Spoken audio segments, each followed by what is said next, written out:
Good day mga kamaster, dyan technician po pala, isang bagong technician dito po sa bansang Taiwan. Ngayon mga kamaster, ito po yung full na video ng yung in-upload ko nung una. So ito po yung full video niya. So kung makikita nyo, ito po yung nakalagay at sa panel niya. So yung panel na ito is ginagamit po sa sa PCB production dito po sa bansang Taiwan. So kung makikita is usual puro contactor.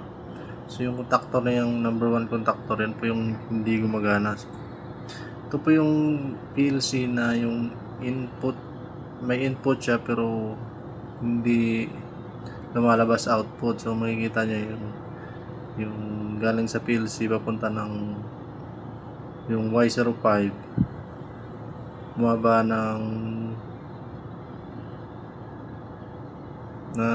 overload papunta ng coil ng contactor. So wala siyang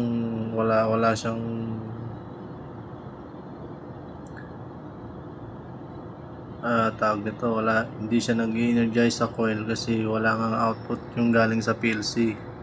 So ano kaya ang possible problem nito mga master, kasi isa lang po akong baguhang technician po dito sa Taiwan at saka walang mga proper tools na ginagamit dito, kaya hirap din ako sa pagto-troubleshoot, lalo na bago ako, hindi ko gamay yung mga automation. Sana matulungan niyo ako kamaster.